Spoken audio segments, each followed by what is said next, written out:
Vivian, it's nice to have you back here again. Long time, no time. So, what can I do for you? Well, I come to you in my time of need, JC. I need a new job. Work's dried up for me. First of all, the language DVDs are not letting me film them anymore because my face is so scary. Yeah, I was going to ask about that. What's going on with your face? It's a long story, JC. You don't want to know. Right. But so now I need to save up money to get plastic surgery to fix all this, and I don't have a job. I would be bolstering my income at this time of year with, postal work, but they're all going on strike. I don't want to go crossing picket lines. I want people shouting scab at me. I just don't want to be a part of that. That's fair. So I thought I'd come and see my very good friend, cap in hand, saying, can you get me a job? Well, it just so happens, Vivian, that I have the perfect job for you. Great! Well, what is it? Well, Vivian, this is the third one of these that we've done. It's the same job that it always is. That makes sense. Now you scram along, you little rapscallion.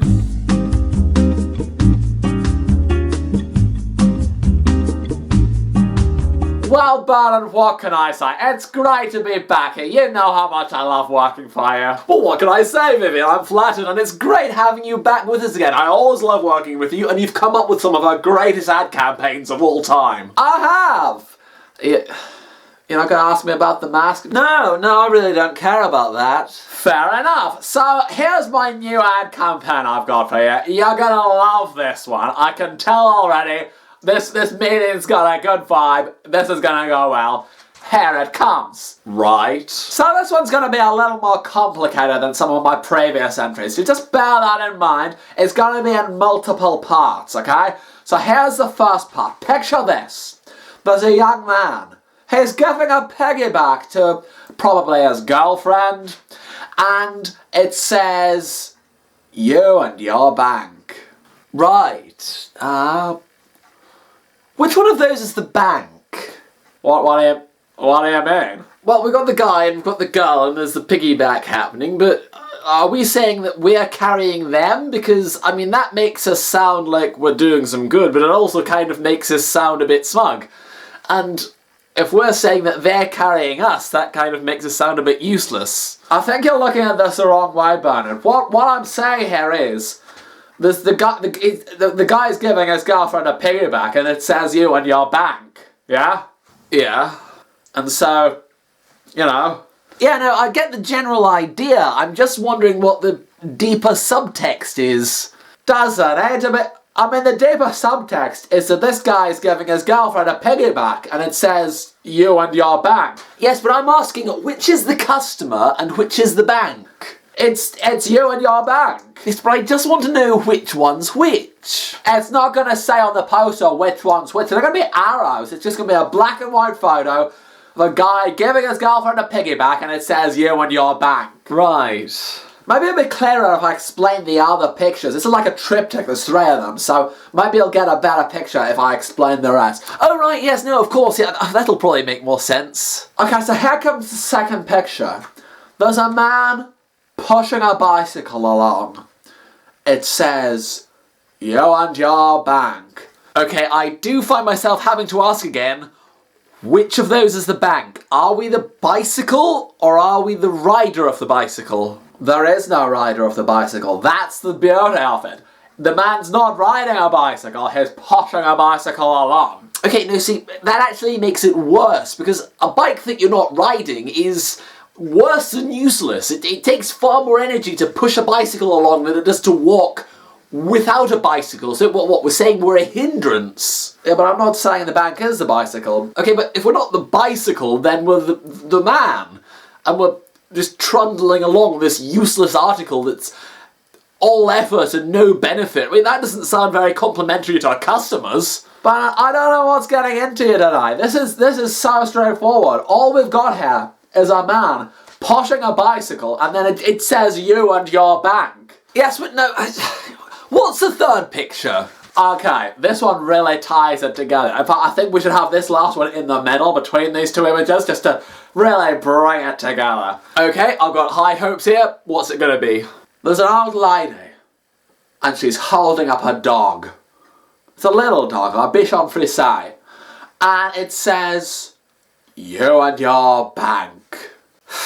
So they all say you and your bank. Look, I hate to sound like a stuck record here, Vivian, but which one of those two things is the bank? The whole image is you and your bank. Yes, but if there's two things in the image and it says you and your bank, then it stands to reason that one of those things is you and one of those things is your bank. I mean, that's one way to look at it. Bear in mind there's 3 pictures and maybe one of the pictures is you and one of the pictures is your bank. Well, then what's the third picture? I don't know, it's artistic.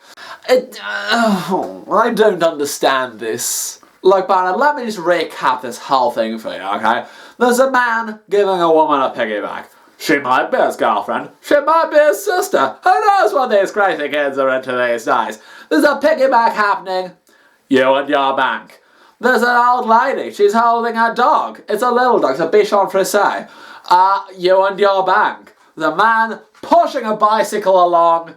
You and your bank. And what do any of these have to do with you and your bank? Maybe I should add, in tiny letters at the bottom, just the smallest font we can find, it should say, we provide the services you deserve in your daily life in our country. Well, I wish you'd led with that. Are we saying these are services we provide? A piggyback ride, a dog, and a new bicycle? Because we don't. I'm not saying anything, I'm just saying we provide the services you deserve in your daily life in our country. Why are you specifying in our country? That's such a strangely specific phrase to use. That doesn't clear up anything. You're focusing on the wrong areas, Barney. You need to see the bigger picture here, okay? Try and imagine the thing as a whole. This is the big picture. It's a big poster with a big picture. Left panel. Man giving woman piggyback. Center panel. Old woman holding a dog.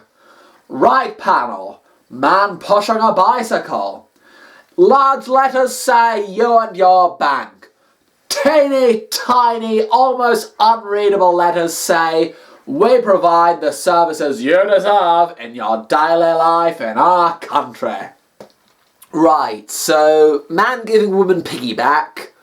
Old lady with dog. It's a bichon frise. Yeah, well that's fine. I'm sure we can get a bichon frise. Old lady with dog, man pushing bicycle, you and your bank. We provide the services you deserve for your daily life in our country.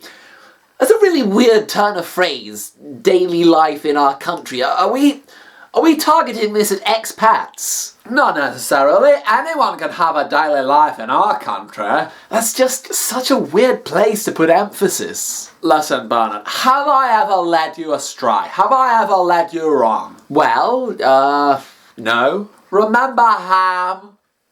What is your favourite meal? Ham. Yeah, no, that was a classic. Do you remember? I'll be here tomorrow and the day after tomorrow. Do you remember that? Oh, that one did really good numbers. So I think you're gonna need to trust me here. This is gonna be the perfect advert. Everyone's gonna love it. It's gonna do great. It's gonna do great. Well, great. I guess I'll take your word on it. Great. Great. Great. Great. Great. Great. Great. Did we really need to do a third one of these? We did not, no. Like, even if I didn't have too sore a throat to do this voice properly, but this waistcoat doesn't fit me at all. It was too small the first time. The second time, it was so tight I hurt my back trying to put it on. I remember that, yeah. And now, it's like 4 years later, it fits me fine at the stomach now, but up here, it is so constricting. Yeah, I can blame Deborah for that. I do blame Deborah for that. Go Deborah, you know she was the one that burnt my face off, right? How rude. I know, I'm gonna ruin her Christmas this year. Oh, are you going to deliver her parcels? Well, no, because there's the strike. I was talking to JC about this earlier. There's a strike on. But you know what? I'm sure I can make an exception for one person, especially if I hate her that much. Wow, you really don't like her. Hello, exploded face. No, that's fair.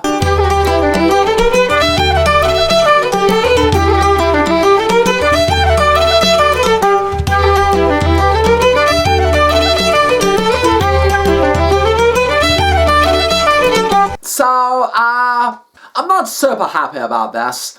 it doesn't even fit my face. I think if it fit my face, I'd probably keep it around longer.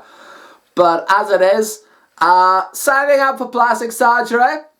Well, I mean, I think we probably could all do with it a little bit, but yeah, no, I'm just gonna get this bit of my face. Underneath this, it's just like a skull. It's just a skull. Do you remember that? And then I'm not gonna take it off because we don't have the effects budget or time for that. But yeah, it's gonna be great. It's gonna be great. I'm going to get my face fixed, and then I won't have to wear this thing anymore because it's really uncomfortable. It pushes down on my nose there. It doesn't fit my nose. I had to cut the nose tip off because my nose is down here and it's up here. It's made for someone with a smaller face, I guess. Yeah, see Christmas. I'll probably still be the Phantom of the Opera, but what can you do? Next year, for sure, we'll fix this. It'll be fine. Don't worry about it, okay? Bye!